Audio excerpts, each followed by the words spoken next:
puede cambiar el rumbo de nuestra vida y nuestra forma de ser. A través de la lectura de ficción y de no ficción, podemos vivir experiencias que nos hacen cuestionar nuestra realidad, que nos permiten sentir empatía por personajes diversos e imaginar nuevas soluciones a nuestros problemas cotidianos. La lectura es más que un gusto, es una herramienta clave para construir un mejor México. México tiene futuro y su futuro está en tus manos. La mejor manera de predecir el futuro es crearlo. Los avances científicos y tecnológicos han hecho que cambie nuestro estilo de vida, la forma de trabajar e incluso en la que nos relacionamos. La capacidad de educarnos a través de Internet, de transportarnos en vehículos autónomos, de modificar el genoma humano para evitar enfermedades, así como el uso intensivo de las energías renovables y de la inteligencia artificial, nos permitirán alcanzar mejores niveles de vida. Pero ¿seremos capaces de incorporar a todos o generaremos sociedades más polarizadas? De esto se trata, ahora futuro, México y el mundo. Yo creo que todos hemos escuchado a lo largo de nuestra vida los beneficios que tiene leer y hay muchos que probablemente asociamos claramente con el hábito de lectura, ¿no?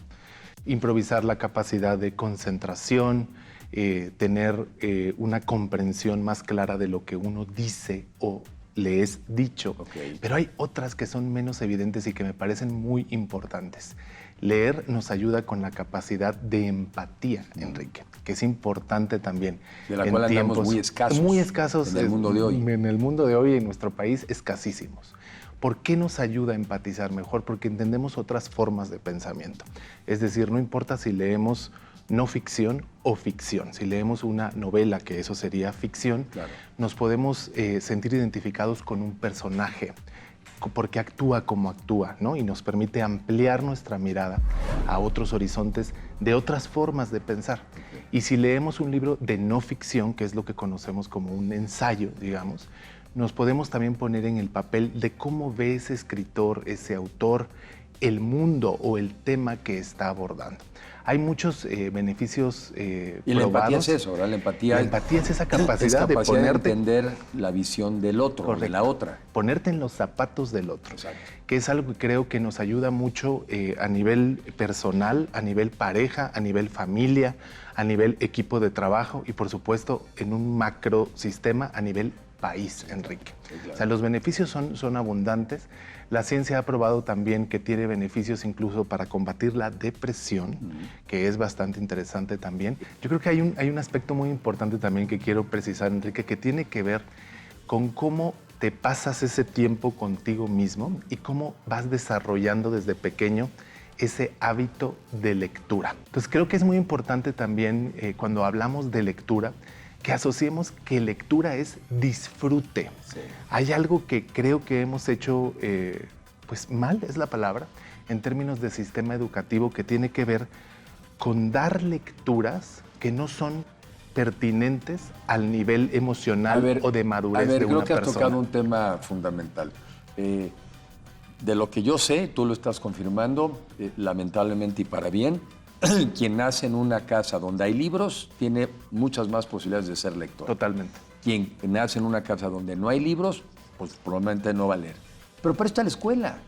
Y la escuela, la verdad, normalmente te ponen a leer unas cosas aburridísimas, que no van con tu edad, que no van con tu momento, aburridísimas. Pues le agarra rechazo a la lectura. Totalmente. Y creo que ahí nos hace falta entender que a un niño de 4 años hay que darle un cuento infantil. ¿De 4 años? Ilustrado, claro, desarrollado.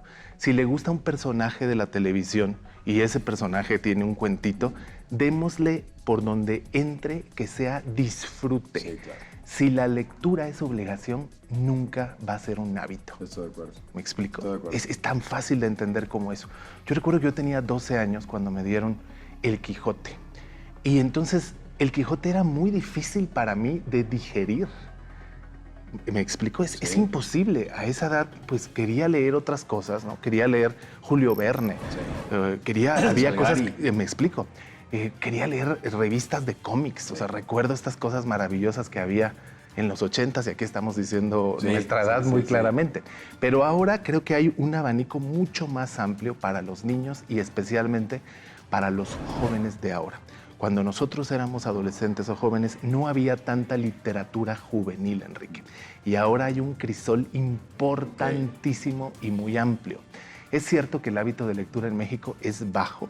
Ninguna estadística se pone de acuerdo. Las más optimistas dicen 4 libros al año. Algunas otras que he visto dicen 1.6 libros al año. No, qué horror. Pero lo cierto es que si tú estás en un círculo de lectores y tus amistades son lectores, esa cifra se va muy por arriba. Sí, es claro. más o menos un libro por semana. Y es totalmente asequible y es normal y no implica mucho más allá de... No todos los libros son de 400 páginas. Correcto. Hay libros de 80, de 70. Hay un libro que te echas en un par de días, hay un libro que te lleva una semana, o hay un libro que sin importar la extensión es más indigesto o toca temas sensibles con los cuales cuesta avanzar y uno necesita dejar el libro en la mesita de noche y relajarse tantito, ¿no? Entonces creo que es un tema muy importante, esa educación que damos a una persona joven en qué lee. Es momento de divorciarse de estas ideas de que si lee Shakespeare está bien, pero si lee un autor comercial está mal. Eso no es cierto. Sería como decir, Bach era un gran compositor, pero un compositor, no sé, moderno, un artista pop actual, no vale la pena porque no es eso. Y por lo mismo no te gusta la música. Correcto. ¿No? ¿Me explico? Necesitamos construir un sistema de educación más atractivo para los niños y niñas, que fomente el hábito de lectura y le permita a nuestros hijos e hijas desarrollar su creatividad. ¿Qué estás, tú que están dedicados a este negocio, a esta actividad, qué diálogo a veces han tenido con las propias Secretarías de Educación, que me imagino que es con la que hay que conversar, para tratar de incidir en esto? Y sí, yo recuerdo algunas novelas en la primaria o incluso en la secundaria que dices, bienvenido al caso, ¿no? Sí. Y cuando al tema es que hay cosas nuevas, porque lo importante yo creo que en el fondo, ahora que lo reflexiono, no es que lees, sino que te acostumbres a leer. Correcto. Sí, o sea, oye, es que leí ese libro. Sí, pero me costó, fue una tortura y se me quitaron las ganas de leer. El reto es generar el hábito de lectura. ¿Hay conversaciones? ¿Hay receptividad? ¿No hay? Me parece que no tenemos una conversación, Enrique, respecto a cómo generar el hábito de lectura. Lo que yo sí noto es una apertura a hacer compras o integrar libros que no necesariamente son los clásicos de siempre. Claro. Creo que eso es un buen primer paso y es un muy buen primer paso porque las cifras de lectura en México, las estadísticas, Enrique, se parecen a las de América Latina. Argentina nos gana y Colombia nos gana. Son más lectores, Mucho ¿no? más lectores que nosotros. Lectores. Pero en términos generales, todo el continente americano, quiero decir, la parte sudamericana, nos parecemos en índices de lectura. Lo cierto es que no nos parecemos en nada a los índices de lectura de países de primer mundo, de países europeos. Nos sacan una ventaja de triple o cuádruple en términos de promedio. ¿Qué nos dice eso? Que hay mucho trabajo por hacer en términos de cómo generamos ese hábito en la familia y en la escuela. Sí. Esos son los primeros exponentes, las primeras personas que hacen una influencia en ti. Yo recuerdo perfectamente cuando era pequeño, tenía un par de compañeros en el colegio que leían, pero los otros 30 no leían. Sí, yo también tenía los que leían y sabían de historia y estaban actualizadísimos y la gran mayoría pues, estaban en otras cosas. Y creo que tiene que ver con la capacidad de despertar disfrute y curiosidad. ¿Por qué vemos una película? Porque nos llama la atención y nos da curiosidad. ¿Por qué escuchamos una canción? Porque la disfrutamos. Nos puede relajar o a lo mejor queremos bailar o a lo mejor queremos que sea música de fondo. Es la misma razón por la que deberíamos acercarnos a un libro, porque nos despierta la curiosidad, pero hay disfrute en el hecho de leerlo. Tenemos una gran tarea como mexicanos en entender que la lectura no es buena y aburrida, sino que es maravillosa y profundamente entretenida. Sí, claro que sí. Oye, y el tema también de la parte, digamos, de la lectura y del hábito y de lo que le podemos decir a la gente, de qué va a tener en beneficio. Hoy hay la vida es muy dura, la vida es complicada y me parece que un enemigo son el celular. Hay un amigo. Puedes leer en el celular, de hecho yo a veces leo ya en la noche en el celular, pero de por sí teníamos problemas para animar a la gente a leer. ¿Cuál es el reto ahora del celular? Yo creo que nuestro principal competidor como editorial no es solo otra editorial, sino es cualquier cosa que entretenga, es decir, las plataformas de streaming, la televisión abierta, la televisión de paga, el cine, la radio, cualquier fuente de entretenimiento es el principal competidor de cualquier industria que se dedique a esto. El celular puede ser un aliado. ¿Y qué hemos hecho nosotros para empujar el uso del celular en beneficio de la lectura? Dos cosas básicamente, Enrique. Una es el hábito del ebook, que es muy importante también mencionar que en México hay una profunda piratería de libros electrónicos, lastima mucho a la cadena del libro, no solo al editor y al autor, también al papelero, al impresor, al librero, al transportista, al asistente, a toda la industria. Y dos, el audiolibro. Eso es un hábito que nosotros más o menos 7 de cada 10 audiolibros que ponemos a la venta los vendemos en español en territorio estadounidense. 7 de 10. Exacto. En este manejar al trabajo hay más un hábito allá de escuchar un audiolibro que en México. Y creo que por ahí tenemos un buen trabajo que hacer, tanto la industria editorial como todos los que estamos alrededor de ella. Es decir, un audiolibro es un muy buen hábito para entretenerse cuando uno está perdiendo el tiempo viendo videitos en el celular. Vas en el coche, vas en el transporte público, vas manejando, vas escuchando una historia. Exacto. A mí te confieso que me cuesta trabajo, porque yo soy toda de la cultura de la subrayada. ¿Sí? Entonces, pues como que, ¿no? Y soy de los que de repente, si algo me entretuvo o me llamó la atención... Tienes que regresar. Regreso. Y pues en el audiolibro, digo, sí hay la función. Claro. Pero bueno, pero es otra alternativa. Es y otra sobre alternativa. todo también hay que reconocerlo. Para gente que no puede ya leer por edad o tiene un problema de discapacidad, visión, qué maravilla que puedas leer a través del oído.